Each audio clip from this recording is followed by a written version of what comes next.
많은 사람들이 살아가면서 새로운 세상, 그것도 가급적이면 이상적인 세상이 도래하기를 기원하고 있습니다.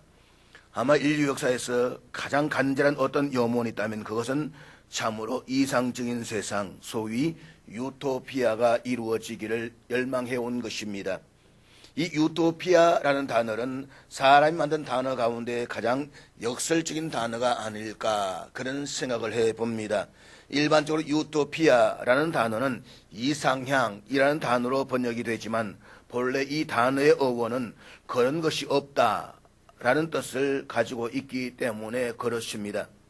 이 유토피아라는 말은 1516년 영국의 사상가였던 토마스 모어가 유토피아라는 책에서 이 제목에서 유래된 것입니다. 앞에 보면 유토피아라는 책의 표지가 있습니다만은 그런 이 책에서 존재하지 않는 상상의 섬을 만들어 놓고 그 섬의 이름을 유토피아라고 했습니다.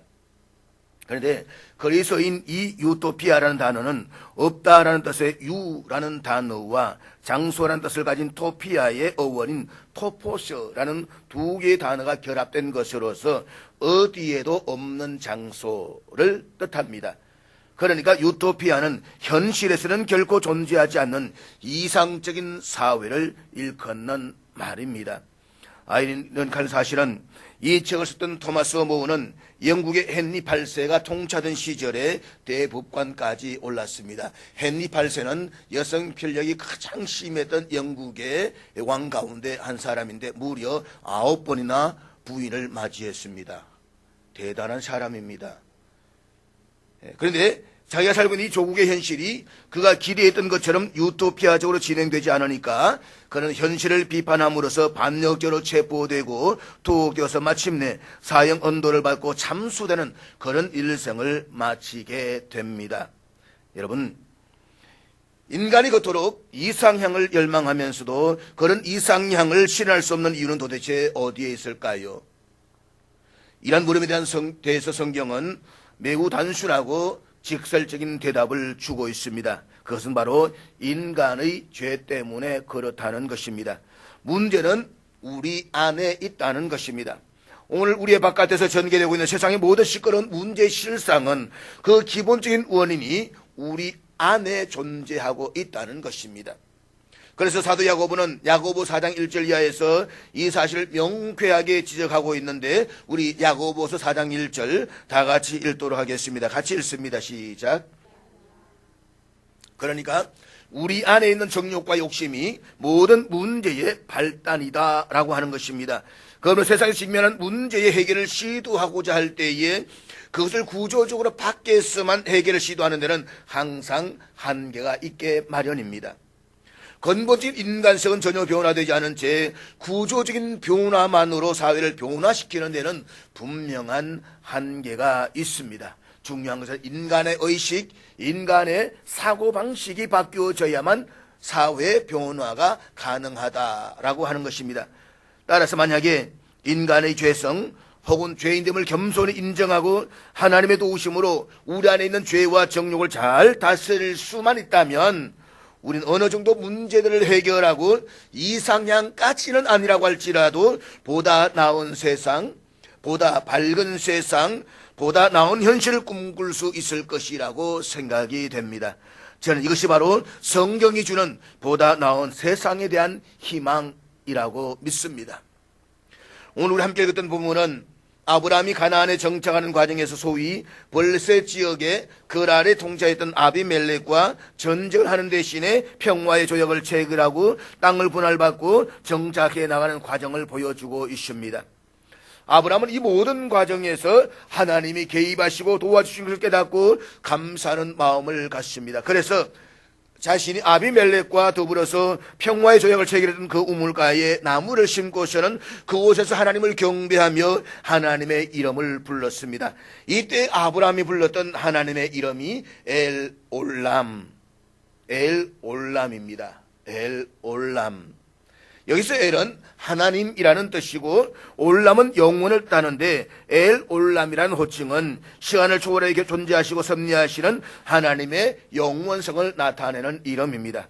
본래 올람이라는 단어는 제한된 시간 속에서 오랜 기간을 나타낼 때에 쓰는 말입니다. 그렇지만 이 단어가 하나님과 함께 올 때에는 문자 그대로 영원함이라는 뜻이 됩니다. 그러니까 시간의 하나님이라는 뜻이 아니라 시간을 초월해 계시는 하나님이라는 뜻입니다. 그래서 일반적으로 번역할 때에 엘 올람은 영원하신 하나님, 영존하시는 하나님, 영생하시는 하나님이라고 합니다. 엘 올람, 영원하신 하나님.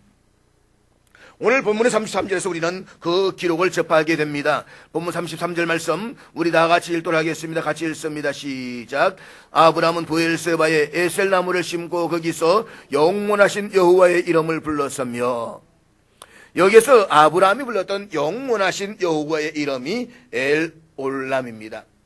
한번 따라서 해보시길 바라겠습니다. 엘 올람, 엘 올람. 자, 그래서 옆에 있는 분들에게 한번 이렇게 인사를 나누시길 바라겠습니다. 엘 올람이 함께 하시기를 바랍니다. 그러면 이 엘 올람이라는 하나님의 이름이 시사하는 의미는 도대체 무엇일까요? 하나님은 어떤 의미에서 영원하신 하나님이라고 오늘 본문에 소개가 되고 있을까요? 첫째로 그 하나님은 약속을 지키시는 분이시다라는 사실입니다. 성경은 거짓된 약속이나 헛된 맹세를 계속해서 경고하고 있습니다. 우리 이 사실을 레위기 19장 12절 말씀을 통해서 확인할 수가 있는데, 레위기 19장 12절 우리 다 같이 읽도록 하겠습니다. 같이 읽습니다. 시작. 너희는 내 이름으로 거짓 맹세함으로 내 하나님의 이름을 욕되게 하지 말라. 나는 여호와이니라. 소위 하나님의 백성들이 하나님의 이름으로 어떤 맹세를 해놓고 그것을 지키지 않는다라고 한다면 결국 그것은 우리가 믿는 하나님을 욕되게 하는 것입니다. 그래서 어떤 사람은 아니 그러면 아예 약속을 안 하고 살아야 됩니까? 라고 말하기도 합니다. 그러나 그것은 실제로 불가능한 일입니다. 성경에도 이런 헛된 맹세, 거짓된 맹세에 대한 경고에도 불구하고 하나님의 백성들은 어림없이 약속을 해왔습니다. 사실 어떤 경우에 약속을 해놓고 그 약속을 지키기 어려운 상황 속에서도 약속을 지켜낸다라고 한다면 그것은 내가 믿는 하나님의 신실성을 오히려 역설적으로 증명하는 결과를 가져올 것입니다. 결국 성경이 경고하고 있는 것은 헛된 맹세, 거짓된 약속이지 참된 약속은 아닌 것입니다. 여러분, 인생에서 약속이 없을 수는 없습니다. 우선 인생에서 중요한 사건인 결혼이 약속으로 말미암아 시작되지 않습니까? 그것은 위대한 약속이요 모험적인 약속입니다. 저는 오늘 여러분들이 어떻게 약속을 하고 지금까지 사셨는지 모르겠습니다. 전혀 모르는 한 남자와 한 여인, 아니 전혀 모르진 않고 조금 알게 된 한 남자와 한 여인이 한 평생을 함께 하겠다고 약속을 하고 가족을 이룰 수 있는 일이 어떻게 가능하겠습니까? 그래서 결혼이란 결국 혼나는 것입니다. 그것이 결혼의 모험인 것입니다. 그러나 여러분, 거래시인들의 경우에 우리가 주님의 이름으로 결혼의 약속을 할 수가 있었던 것은 지나간 날 우리를 만나게 해주신 그 하나님 오늘도 이 만남을 계속할 수 있도록 도와주실 것이고 내일도 후일에도 미래에도 그 하나님이 약속을 지키도록 도와주실 것을 믿는 믿음, 저는 바로 결혼이라는 약속의 바탕에도 바로 엘 올람 하나님에 대한 신뢰가 있다라고 믿습니다. 오늘 본문에서 아브라함이 자신이 적이었던 아비멜렉과 화친의 약속, 평화의 약속을 할 수가 있던 것도 바로 이 하나님께 대한 신뢰가 있었기 때문에 가능할 수가 있었던 것입니다. 아비멜렉은 본래 하나님을 몰랐던 사람으로 보여집니다. 그런데 아브라함을 접촉하면서 아브라함의 하나님이 진짜 살아계신 하나님이시다 라는 사실을 느끼기 시작하는 것입니다. 사실 오늘 본문을 좀 더 잘 이해하기 위해서는 본문의 배경을 형성하고 있는 창세기 20장 1절부터 7절까지를 살펴볼 필요가 있습니다. 거기에 보면 아비멜렉이라는 블레셋의 한 지역의 왕이 아브라함의 아내 사라를 아브라함의 누이인 줄 알고 데려다가 자신의 아내로 삼으려고 합니다. 이제 아비멜렉이 사라와 첫날 밤을 지내려고 하는데 그날 밤 하나님 나타나셔서 아비멜렉에게 말씀하십니다. 야, 너 그 여자는 임자 있는 여자야. 그 여자의 손만 대면 너 죽어. 얼마나 놀랐겠습니까? 그것이 창세기 20장 3절의 말씀입니다. 그때 아비멜렉은 아브라함 하나님이 살아계신 하나님의 사실을 깨달았습니다. 그리고 살아계신 하나님을 체험한 아비멜렉은 본문에서 아브라함이 이렇게 고백하는데, 본문 22절 말씀 우리 다 같이 읽도록 하겠습니다. 22절입니다. 시작. 아브라함, 그대는 하나님이 함께하는 사람이십니다. 이제 우리가 서로 싸우지 말고 평화롭게 지내십시다. 여러분, 이게 얼마나 좋은 이야기입니까? 누군가 사람들이 나를 바라보면서 오주철 그대는 하나님 함께 하시는 사람입니다 라고 이야기한다고 한다면 얼마나 내 믿음이 긍지가 있겠습니까? 오늘 이 아브라함의 이야기입니다. 아브라함, 그대는 하나님이 함께 하시는 사람입니다. 그래서 아브라함과 아비멜렉 사이에 평화의 조약이 체결되는 것입니다. 우물가에서 약속을 합니다. 그리고 두 사람이 평화를 약속했던 그 장소를 가리켜서 브엘셰바라고 부르게 됩니다. 브엘이라는 말은 히브리 말로 우물이라는 뜻이고, 셰바는 맹세 혹은 약속이라는 뜻입니다. 그래서 맹세의 우물, 약속의 우물이라는 뜻을 갖게 됩니다. 자, 그런데 셰바를 조금 다르게 말하면 시바가 됩니다. 시바. 이 시바라는 말은 일곱이라는 말입니다. 아브라함이 그 약속의 언약을 하면서 언약의 제물로 어린 암양 새끼 7을 선물로 줍니다. 그리고 그 앞에서 서로가 약속을 합니다.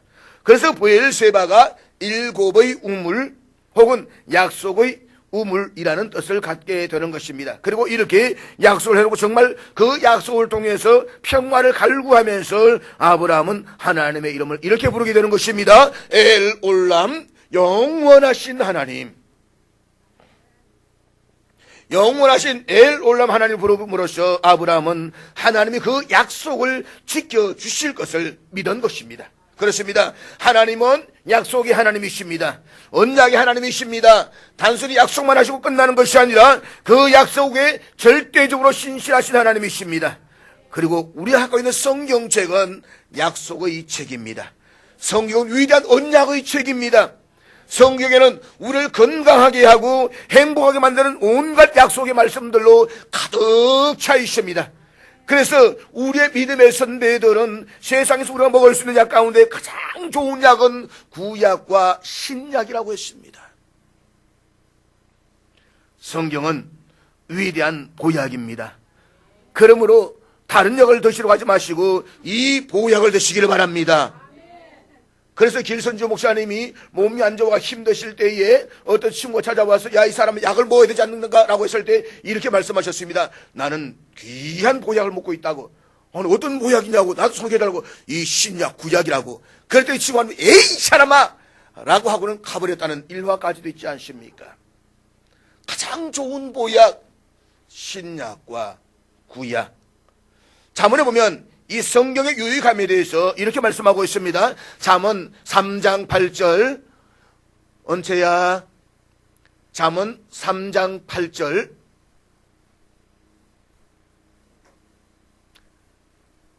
우리 다 같이 읽도록 같이 읽겠습니다. 시작. 이것이 내 몸에 양약이 되어 내 골수를 윤택하게 하리라. 이 지혜의 말씀, 이 하나님의 말씀이 내 몸에 양약, 보약이라는 말씀입니다. 성경은 마약이 아닙니다. 보약입니다. 어떤 사람은 마약으로 알고 붙들기만 하면 잠을 자는 사람이 있습니다. 성경을 붙들기만 하면 해롱해롱해가지고 주무시는 분들이 있습니다. 성경은 보약입니다. 마약은 아닙니다. 마약은 당장의 효과를 추구합니다. 그러나 결국 우리를 위태롭게 하고 우리를 파괴합니다. 그러나 성경은 조금씩 읽어도 이것은 궁극적으로 우리 몸에 양약이 되어서 우리 인생을 건강하게 만드는 것입니다. 그리고 우리를 유익하게 합니다. 우리를 새롭게 합니다. 그러므로 사랑하는 여러분, 하나님의 신실하신 약속의 말씀을 소중히 여기시기를 바랍니다. 다른 어떤 약을 먹으려 하지 말고 구약과 신약의 언약을 드시기를 바랍니다. 그래서 옆 사람을 쳐다보시면서 한번 이렇게 권면해 보시길 바랍니다. 구약과 신약을 많이 잡수세요. 많이 드시기를 바랍니다. 물론 성경에는 듣기 좋은 말씀만 있는 것이 아니고 경고의 말씀도 있습니다. 그러나 경고의 말씀조차도 우리에게는 유익함이 되는 것입니다.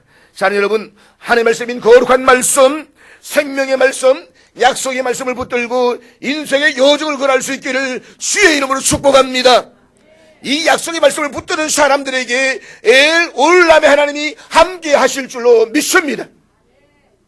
엘 올람, 그 하나님은 어떤 하나님이십니까? 둘째로 그분은 관계를 새롭게 하시는 하나님이십니다. 우리 하나님을 영원하시다라고 고백할 때에 그것은 상대적으로 인간은 영원하지 않다는 것입니다. 사람은 한계가 있다는 것입니다. 그러나 하나님은 영원하십니다. 하나님은 시작도 없고 끝도 없으신 분이십니다. 그분은 알파와 오메가요, 처음과 마지막이십니다. 그런데 하나님이 영원하시다라고 말할 때 우리는 하나님의 영원 속에 가만히 계시는 것으로 연상할 수가 있습니다. 그렇지 않습니다. 하나님이 영원 속에 가만히 계시는 것이 아니라 그 영원한 영원부터 영원까지 계시는 하나님이 짤막한 시간 속에 살고 있는 우리 인생들에게 다가오셔서 개입하십니다. 그래서 하나님의 영원하신 뜻을 우리를 통해서 이루고자 열심으로 활동하고 계시는 하나님이십니다. 하나님께서 하시는 일들이 정말 많이 있지만 저와 여러분의 인생 속에서 개입하셔서 행하시는 가장 중요하고 위대한 일을 한 가지만 말한다고 한다면 그것은 우리 안에 하나님의 형상을 이루시는 일입니다. 그것은 하나님의 인격적인 사역이라고 말할 수가 있습니다. 이것을 신학적으로 말하면 예수님의 인격을 닮아가게 하는 일입니다. 다시 말하면 우리를 인격적으로 주님을 닮은 모습으로 성숙시켜 나아가는 것입니다. 그런데 하나님은 우리를 이렇게 만드시는 사역을 위해서 관계를 사용하십니다. 일반적으로 세상의 신들은 알지를 못합니다. 어디에 존재하는지조차도 모릅니다. 심지어 뿐만 아니라 어떤 신들은 저 높은 곳에 계셔서 인간과는 전혀 관계하지 않는 신으로 생각하고 있습니다.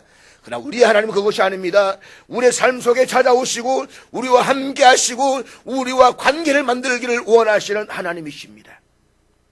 사랑하는 여러분, 때로는 인간관계 속에서 우리가 얼마나 많은 상처를 주기도 하고 상처를 받기도 하면서 삶의 피곤과 짜증을 느끼십니까? 근데 바로 이런 관계의 마당이 저와 여러분을 하나님 만드시는 작업의 마당이라는 사실을 아십니까? 나로 하여금 참게 하시고 나로 하여금 용서하게 하시고 나로 하여금 용납하게 하시고 나로 하여금 마침내 그 사람을 품게 하시고 사랑하게 하시고 그래서 예수님의 그 존귀하신 인격을 닮아가게 하시는 하나님의 일, 그것이 바로 엘 올람이 하시는 사역인 것입니다. 오늘 본문에서 아브라함은 자기의 적일 수 있었던 아비멜렉과 화친의 언약을, 평화의 언약을 맺고 관계가 새로워졌습니다. 동일하게 우리의 관계도 새로워져야만 합니다. 지나간 시간들 속에서 나에게서 참으로 힘들고 어려웠던 사람, 그래서 무거운 마음으로 쳐다볼 수밖에 없었던, 아니 그 얼굴을 차라리 피하고 싶었던 그런 사람들과 만나서 따뜻한 차 한 잔을 나누면서 관계를 회복할 수가 있다고 한다면 하나님이 얼마나 기뻐하실까요? 그리고 우리의 마음은 또 얼마나 홀가분할까요? 그 발걸음 또한 얼마나 축복의 발걸음이 될 수가 있을까요? 이것이 바로 엘 올람의 하나님이 원하시는 모습인 것입니다. 예수님께서 산상수훈에서 화평케 하는 자는 복이 있나니 거기 하나님의 아들의 일컬음을 받을 것이며 말씀하셨습니다. 너희 원수를 사랑하며 너희 박해하는 자를 위해서 기도하라고 말씀하셨습니다. 사도 바울도 할 수 있거든 너희로서는 모든 사람으로 더불어 화목하라고 교훈하고 있습니다. 우리가 아브라함을 가리켜서 일반적으로 믿음의 조상이라고 부릅니다. 그러나 아브라함은 믿음의 사람일 뿐만 아니라 평화의 사람이기도 합니다. 아브라함이 일생을 통해서 추구한 삶의 가치 중에 하나가 평화였습니다. 조카 롯과의 관계에 있어서도 땅 때문에 문제가 일어나니까 네가 먼저 가지라고 양보를 했습니다. 네가 동하면 내가 서할 것이고 네가 서하면 나는 북할 것이라고 네가 먼저 선택하라고 양보를 했습니다. 자기 땅의 손해를 보면서도 오히려 관계를 보존하고 됐던 평화의 사람이 바로 아브라함이었습니다. 오늘 본문에도 그 모습이 그대로 드러나고 있습니다. 아브라함은 자신의 적일 수도 있었던 아비멜렉과 평화의 조약을 맺고 평화 속에 살아가기를 갈구했던 사람이었습니다. 어떻게 하나님이 이런 사람에게 축복을 주지 않을 수가 있겠습니까? 그래서 잠언 16장 7절 말씀 우리 다 같이 보도록 하겠습니다. 잠언 16장 7절 다 같이 읽겠습니다. 시작. 우리가 하나님을 기쁘시게 한다라고 한다면 하나님은 원수라도 화목하게 하심으로 관계를 새롭게 해 주신다는 것입니다. 관계가 새로워지면 모든 것이 새로워집니다. 엘 올람의 하나님, 그 하나님이 하나님과의 관계, 사람과의 관계를 새롭게 하시는 은혜로운 역사가 오늘 우리 삶 속에 나타날 수 있기를 주의 이름으로 축복합니다. 엘 올람의 하나님, 그는 어떤 하나님이십니까? 세 번째로 그분은 예배자를 축복하시는 하나님이십니다. 예배자를 축복하시는 하나님. 하나님은 영원하십니다라고 고백할 때 이것은 상대적으로 영원하지 못한 유한한 인간의 모습을 생각하게 합니다. 그러나 우리가 하나님은 영원하십니다라고 고백할 때 그 고백은 또한 유한한 우리 인생이 그 영원하신 하나님을 향해서 드려지는 예배의 고백이 되는 것입니다. 본문 33절 말씀 우리 한번 같이 보도록 하겠습니다. 33절 다 같이 읽겠습니다. 시작. 여기서 영원하신 여호와의 이름을 불렀다라고 하는 것은 예배의 행위를 나타내는 것입니다. 하나님의 이름을 부르고 찬양하고 그분을 높여드리는 예배의 행위를 나타내는 것입니다. 지금 아브라함은 하나님을 예배하고 있는 것입니다. 아브라함은 아비멜렉과 평화의 조약을 맺고 우물가에서 에셀 나무를 심었습니다. 에셀 나무는 주로 시내 광야에서 서식하는 상록수에 속하는데 높이가 대략 10m까지 자라는 아주 큰 나무입니다. 이 나무는 재질이 단단하고 키가 커서 넓은 그늘을 만든다라는 점에 있어가지고 작은 숲이라는 뜻을 가지고 있습니다. 에셀 나무, 작은 숲. 여러분, 사막 지역에서 가장 귀한 것이 두 가지가 있습니다. 하나는 우물입니다. 물이 없으면 사막에서 살 수가 없습니다. 또 하나는 그늘이 있는 나무입니다. 에셀나무는 아주 좋은 그늘을 만드는 나무입니다. 그래서 우물이 있고 그늘이 있는 나무, 거기에서 평화 조약을 맺고 아브라함은 당분 그곳에서 쉼터를 만들고 살 수가 있게 되는 것입니다. 역사 추정하면 아브라함은 이곳에서 약 10여 년을 살았다라고 추정을 할 수가 있습니다. 오아시스를 삶의 안식으로 든 아브라함은 얼마나 행복했겠습니까? 그곳에서 아브라함은 엘올람의 하나님, 그 하나님을 경배했고 하나님은 아브라함을 축복하신 것입니다. 사랑하는 여러분, 예배는 성도들이 축복받는 자리라는 사실을 믿으십니까? 믿으십니까? 그렇습니다. 예배는 성도들이 축복받는 자리입니다. 여러분이 예배에 성공하면 모든 일에 성공하십니다. 그러나 예배에 실패하면 모든 일에 실패하십니다. 여러분, 내가 예배 자리에서 정말 하나님의 은혜를 경험하면, 하나님의 임재를 경험하고 하나님의 축복을 경험하면, 그리고 그 축복 속에 예배 자리에서 일어나면 우리가 능히 못할 일이 없고 극복하지 못할 일이 없고 하지 못할 일이 없어지는 것입니다. 그것이 예배의 축복이고 예배의 영광인 것입니다. 저는 우리 교회 교우들이 무엇보다 먼저 제대로 된 예배자가 되었으면 정말 좋겠습니다. 우리들은 예배에 온전히 몰두했으면 좋겠습니다. 정말 우리의 예배 속에서 하나님을 만나고 하나님의 음성을 듣고 하나님의 임재로 충만한, 그리고 성령의 기름 부으심을 경험하는 그런 예배가 되었으면 좋겠습니다.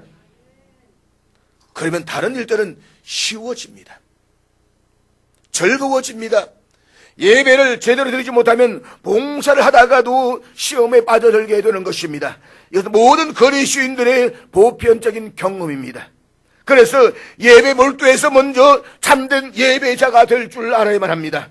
철두철미하게 예배를 드리는 사람이 되어야만 합니다. 찬양대도 마찬가지입니다. 찬양을 그냥 봉사로만 하시면 안 됩니다. 정말 찬양을 통해서 예배하는 자가 되셔야만 합니다. 미국의 사우스웨스턴 신학교의 음악교수였던 조앤 쉘턴이라는 분이 이런 말을 했습니다. 찬양이 예배가 되지 못하면 그것은 공연으로 타락한다. 찬양이 예배가 되지 못한다면 그것은 공연으로 타락한다. 물론 공연 자체가 나쁘다는 것은 아닙니다. 교회 바깥에서는 얼마든지 공연할 수가 있습니다. 얼마든지 콘서트를 할 수가 있습니다. 그러나 교회 안에서 우리가 하는 것은 공연이 아니라 예배입니다. 예배와 퍼포먼스가 어떻게 다른 것입니까? 단순히 기능적으로 무엇을 잘하는 것이 아니라 그것을 통해서 하나님을 만나는 것이 예배인 것입니다. 우리는 포로가 아닙니다. 찬양대를 포로로 생각하면 안 됩니다. 그러면 합창단이나 시립 합창단 여기에 들어가면 되는 것입니다. 우리가 원하는 것은 우리의 작은 목소리를 통해서 모아서 하나님을 예배하는 것입니다. 하나님께 영광을 드리는 것입니다. 하나님께 나를 드리고 내 온전한 존재와 사랑의 고백을 드리고 그리고 나에게 말씀하시는 음성을 듣고 하나님 임재 속에 빠져들어가서 하나님을 만나는 것이 바로 예배의 체험인 것입니다. 우리가 예배의 이 체험이 없다라고 한다면 바로 우리의 유 속에서 그냥 교회에 단순히 왔다가 자리만 채우고 떠나가는 것에 불과한 것입니다. 그러면 평생을 믿어도 은혜를 받을 수가 없습니다. 사는 여러분, 저는 여러분들이 무엇보다 먼저 진정한 예배자로 주 앞에 설 수가 있기를 기도합니다. 예배를 사모하십시오. 그리고 전적으로 예배를 드리십시오. 제 간절한 기대는 우리 교회가 무엇보다도 예배가 살아있는 교회, 그리고 성령의 기름 부으심이 있는 교회, 예배 속에 하나님의 영광이 있는 교회가 되기를 소망합니다. 왜냐하면 예배 자리에서 우리의 성공과 우리의 축복과 우리의 미래와 우리의 비전이 결정되기 때문인 것입니다. 잊지 마십시오. 하나님을 만나면 삶이 달라집니다. 하나님의 임재를 경험하는 그 순간 인생의 모습은 달라지는 것입니다. 그러므로 예배의 성공자가 되십시오. 온전한 예배자가 되십시오. 저희 교회는 그런 분이 없기 때문에 오늘 제가 편안하게 이 말씀을 좀 드릴 수가 있습니다. 그러지 말자는 의미에서 말입니다. 우리 어쩌다 보면 예배에 좀 늦어질 수가 있습니다. 그러나 항상 예배가 시작되고 10분, 15분 늦게 오는 분들이 있습니다. 그것이 습관이 되시는 분들이 어떻게 예배를 드리는지 저는 참으로 궁금합니다. 저희 친구 가운데 약속을 잡으면 항상 늦게 오는 친구가 있습니다. 멀리서 출발하는데 울산에서 만납니다. 울산에서 12시로 만난다 하는데 거기서 여기까지 오는 시간이 1시간 이상 걸린데도 불구하고 그 시간 11시 때가 전화하면 어디야? 그럼 이제 출발한다 그래요. 이제 출발한다는 말은 준비하고 있다 이 말입니다. 12시 다 되어가지고 다 왔나 싶어 전화를 하면 어디야? 그럼 다 와간다 그러는데 다 와가는 게 뭐냐? 이제 출발했다는 말입니다. 미치고 발짝 뜁니다. 그래서 친구들끼리 모일 때는 약속을 합니다. 우리 앞으로 이 친구한테만은 1시간 일찍 우리 이야기해버리자. 그러면 12시에 만나고 11시에 만난다 그러면 1시간 일찍 올 것 아닙니까? 그거 먹히는 것도 여러분 한두 번 먹히지. 한 두세 번 지나니까 눈치채가지고 또 알아가 인간들이 요것들이 나를 가지고 또 그 시간 또 그래도 가요. 여러분 시간 넣는 건 이것도 습성입니다. 습관입니다. 그래서 종교개혁자, 신학자 가운데 칼바르트는 남의 시간을 빼앗는 것이 가장 큰 죄악이라고 했습니다. 남을 기다리게 하는 것, 이게 얼마나 큰 죄악이냐, 가장 큰 죄악이라고 말했습니다. 하나님과 관계도 마찬가지입니다. 우리가 정말로 온전한 예배가 되기 위해서 중요한 것은 시간인 것입니다. 주님 앞에 진정으로 자신을 드리는 온전한 헌신의 약속은 시간에서 시작되는 것입니다. 여러분, 사람과의 약속이 중요하다고 한다면 예배 시간은 하나님과의 약속인 것입니다. 그것을 소홀히 하지 마십시오. 우리가 참으로 하나님 앞에서 인생의 축복을 사모하신다는 사람 여러분, 예배 시간부터 지킬 줄 알아야만 합니다. 예배를 드림에 대한 자세가 이제는 뭔가 좀 달라져야만 합니다. 간혹 보면 뭐가 그리 급한지 축도가 끝나기도 전에 예배 자리를 떠나가시는 분들이 있습니다. 축도가 무엇입니까? 축도는 예배를 마무리하면서 성부와 성자와 성령의 이름으로 예배 참여하는 자들에게 하나님의 축복을 내리는 순간입니다. 그래서 우리 축도라 말하지만 정확하게는 강복 선언입니다. 하나님의 복이 내려진다 이 말입니다. 그 축복을 경험하지 못하고 나가신다라고요? 그러니까 축복 없는 인생을 사는 것이 당연하지 않겠습니까? 여러분이 거룩한 하나님의 축복을 입고 하나님의 축복 속에 내가 새로운 인생의 미래를 향해서 걸어간다라고 하는 것이 얼마나 중요한 것인가를 잊지 마십시오. 사랑하는 여러분, 아브라함을 만난 하나님은 사람이 돌과 나무로 만든 죽은 이방신이 아닙니다. 우상이 아닙니다. 유한한 세상에 영원히 살아계셔서 다스리시는 엘올람, 영원하신 하나님이십니다. 그분이 우리가 믿는 하나님이십니다. 그 영원하신 하나님 앞에 드리는 우리의 예배가 알지도 못하는 죽은 우상들 앞에 드리는 것보다 못해서야 되겠습니까? 그리고 우리 참으로 영원하신 하나님의 백성이라고 한다면 반드시 예배하는 데에 성공하셔야만 합니다. 우리가 예배를 하나님을 만나면 이 땅에서 넘지 못할 일이 없고 극복하지 못할 문제가 없습니다. 우리가 영원하신 하나님을 진실로 경배하게 되면, 그래서 예배의 축복과 영광을 알게 되면 인생의 성공의 길이 열리게 되는 것을 믿으시기를 주의 이름으로 축복합니다. 어느 한 예배학자가 예배에 대해서 말하면서 예배는 마치 자동차의 휠 얼라인먼트와 같다라는 말을 했습니다. 휠 얼라인먼트. 이 휠 얼라인먼트는 자동차의 바퀴의 균형을 잡아주는 역할을 하는 것입니다. 자동차를 오래 타다 보면 문제도 생기고 또 균형도 깨어지게 되어서 왔다 갔다 합니다. 그래서 운전을 하다 보면 휠 얼라인먼트 이 바란스가 맞지 않으면 자동차를 핸들을 잡고 자꾸만 한쪽으로 기울어지는 솔림 현상을 보게 되는 것입니다. 그래서 타이어도 불규칙적으로 닳게 되는 것입니다. 이것을 잡아주는 것이 휠 얼라인먼트다라고 말하는 것입니다. 마찬가지로 예배는 얼라인먼트의 시간인 것입니다. 삶의 태도를 바로 잡는 것입니다. 하나님 바라보면서 하나님과 나 사이의 관계를 바로 하는 시간인 것입니다. 옷깃을 여미고 하나님 향해 바로 서서 성령 충만함으로 하나님을 찬양하며 주의 말씀을 붙잡고 나아가는 예배자는 세상의 그 어떤 세력도 그에 가는 길을 막지 못할 것입니다. 그러므로 성공적인 예배자가 되십시오. 예배 축복을 붙들고 사는 사람이 될 수 있기를 주의 축복합니다. 엘올람, 영원하신 하나님, 그 하나님 향한 예배의 축복, 예배의 비전을 붙들고 한평생을 살아가는 저와 여러분들 수 있기를 주의 이름으로 축복합니다. 기도하겠습니다.